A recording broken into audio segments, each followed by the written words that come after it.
It's times like these that I wish I knew somebody that was rich and famous that could get me the soundtrack rights to AC/DC's Back in Black. But since I don't, I chose this song. This is my first day back up since the engine overhaul. I haven't flown it for almost 5 months in a off-airport situation. Had about 3.5 hours on it the day I took it up here. So I was still kind of working out some kinks. The engine was running hot. I had a little bit of a stumble issue at low idle. And so I think I've gotten those things taken care of now. If you look down at this spot I'm flying over, I put a little X on it because I'm going to be coming back to that little gravel bar in that turn there. And so that X is significant to that. This first gravel bar I'm landing is one that I landed in the Super Cub a few weeks back, and the Super Cub lands so much faster than Bushwhacker, so things happen so much faster. And I don't know if you can really tell it from the video.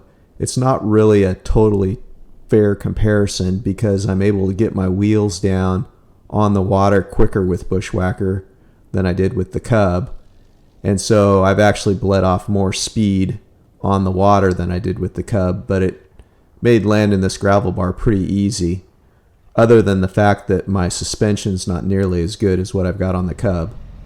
Bushwhacker has the big 114-inch double-slotted flaps, and comparing it to the Super Cub with the small standard flaps, you just don't have the drag, and so getting down over things, you can't get down as quick. Bushwhacker will sink, the Super Cub wants to float. One thing I really love about the Super Cub versus Bushwhacker is once you get on the ground, maneuvering through rocks and undulating terrain is so much more difficult in Bushwhacker. The tail feels like it's got 200 pounds of lead in it. It takes lots of power to maneuver it. It's just not as docile on the ground as a Super Cub. So now these are the landings I did in the Super Cub. There's 3 of them, 3 different views. The first one, the view is mounted to the tire. The second one is mounted to the strut. And the third one is overhead with my 360 Max camera. And you'll see the difference in the length of what I use. I use pretty much all this gravel bar except the last 25 feet. Bushwhacker, I was getting stopped about halfway down it. The beautiful thing about Bushwhacker is you can basically land with almost the brakes locked up. So, if you get yourself in a situation where you need to use more braking power, it's there. You do have more weight to get stopped, but, compared to a Cub, the tail will come up pretty quick if you really get on the brakes. I made a major mistake in one of the last videos I did when I quoted the weight of Bushwhacker. I need to set people straight. The weight of this airplane is 1,359 pounds. In one of the videos, I said it weighed 1,059 pounds. That's closer to what my Cub weighs. My Cub weighs 1,079 pounds. So this is that little short gravel bar in the turn that I was telling you about. I consider this a one-way strip once I get my tires on it. It's such a tight, narrow turn. To actually go around on this would be, I feel, pretty dangerous. And the other thing about this one that I did not remember was I couldn't use water going in, so then I ended up adding some power right at the end. And I haven't got the power quite finessed like I do in the Cub because I haven't flown it for so long, and I ended up landing a little bit long, which didn't really matter. But it is tight. This is a tight little gravel bar in a corner. The GoPros don't do it justice. I'm watching my wingtips as I'm taxiing back here on the left side just to make sure that I'm not scraping them. I actually taxied back around the corner, so I'm taking off in a slight turn here. It's not an issue, but I try to use as much of this gravel bar as I can because you got trees you're clearing going out. With this airplane and the amount of power and the performance, it's not a problem. Right now my engine's running about 200 degrees and it's only about 50 degrees out. So you figure if it was really warm, I'm going to have temperature problems. Yesterday I went and mounted a 13-row cooler on this airplane, so hopefully I can get the oil temperature under control. I need to look at my baffling a little closer. I think with a little bit of work I can get this airplane to run 200 on a hot day, and then possibly have to block off the cooler when it's cold out. One thing I was struggling with this particular day was getting Bushwhacker stopped and keeping the wheels on the ground. It just does not stay planted like the Cub does with the Acme shocks, and you can't brake if you're in the air. So every time I would touch down, just a little bump would throw me into the air, and then I'd be, off the brakes and then back on the brakes and off the brakes and back on the brakes.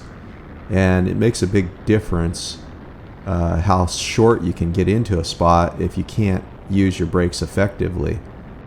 Anyway, if Matt at Acme is watching my videos, I'm really looking forward to getting the new Acme shocks on Bushwhacker to see really what I can do. Landing a boulder field like this one, I should have probably had a few more PSI out of my tires. They were a little too rigid for the size of the rock here, and you can actually hear the wing tin canning as I beat my airplane through this boulder patch.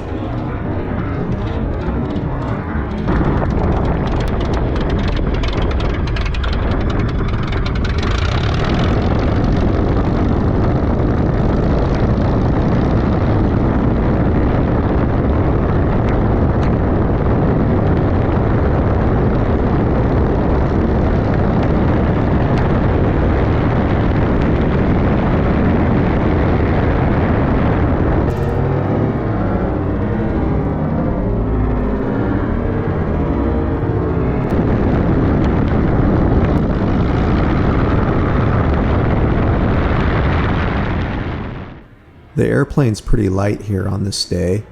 I have about 15 gallons of fuel, so that's 90 pounds. My 40-pound bag, that's 130, and myself at 160, so that's 300 pounds approximately. The airplane's 1359, so let's say I weigh about 1,700 pounds today. This next spot, I landed it twice. The first time I landed, I was dragging this spot, but it didn't feel good. And my main intention was to land this next gravel bar up. So I went to the next gravel bar, and I tried to use a little water going in, but I got launched off the lip of the gravel bar. I still got stopped with room to spare, but I wanted to see if I could do it a little better. So I came back in the second time and landed it again, this time not using any water, and I still kind of got launched off a little lip, as you'll see. Anyway, watch the video and you can kind of see my process. I like to actually use the video to learn from it.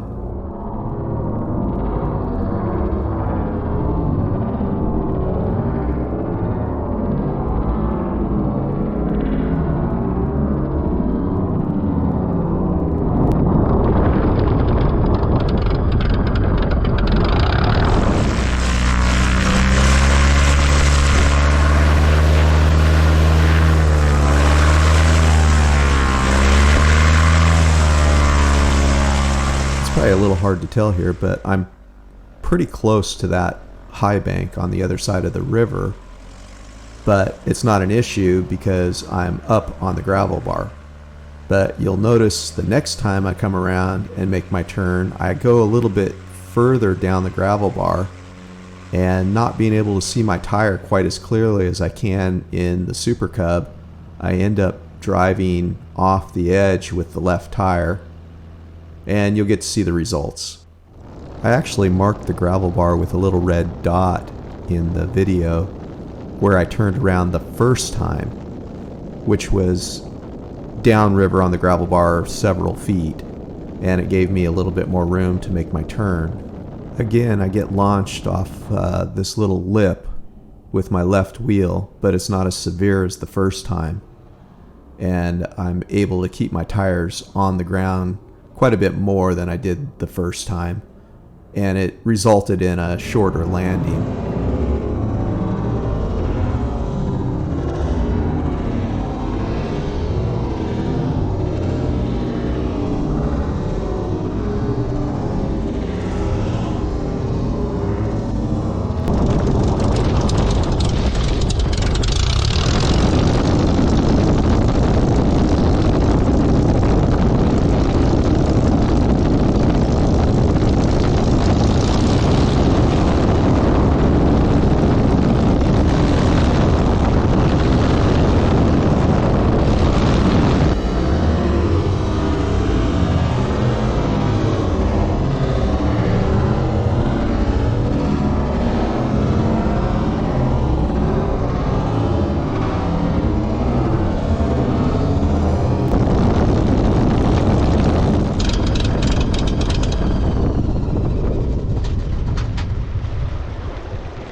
Well, I just landed this gravel bar, and turning around, my tires kind of slid off the edge here.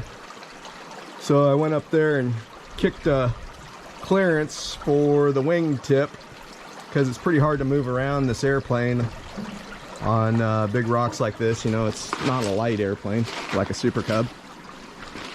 So anyway, got a little bit askew. You can actually see where when I was making my turn, this tire just basically slid from about right here, slid almost 12 inches off the edge there. So that edge was enough of a notch that it just pulled my airplane off the side. So anyway, I'm gonna fire it back up and get going. Well, I'm actually gonna kick a little rock in right here in front of my tire, just so that I can get back up on this gravel bar easy, you know, without it pulling me down there. I don't want to drag that wingtip.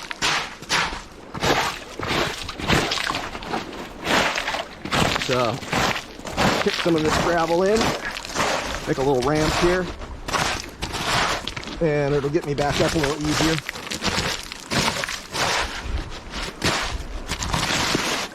I know I'm going to get a bunch of comments saying, ah, the guy's going to wreck his airplane, or whatever. Anyway, that should get me back up.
This was last Sunday, and I didn't tell my wife where I was going, and I was late getting home and a little bit in the doghouse that day. I did have my Spot with me, so if anything really went wrong, I could always text her.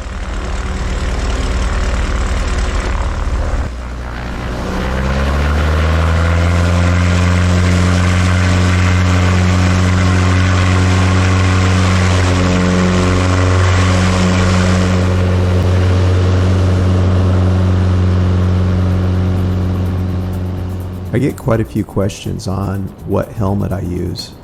It's an MSA Gillette LH050, and after using it for now close to 3 years, I believe, maybe even longer, I love it. I would feel naked not having it. I never really had an issue wearing it. It's always fit me very comfortably, and it blocks out a lot of noise that you normally get in the cockpit of a Bush type airplane. It's warm during the wintertime. It is hot during the summertime. That would be the main drawback. But after seeing other people wreck airplanes and actually whacking my noggin myself a couple times, I would not fly this kind of flying without it. Another question I get asked quite often is, how do you determine, whether it's legal to land in specific areas? And my best advice is, don't land if there's people around. If there's no people around, you're probably not going to get in trouble. As soon as there's people around, you're going to get in trouble.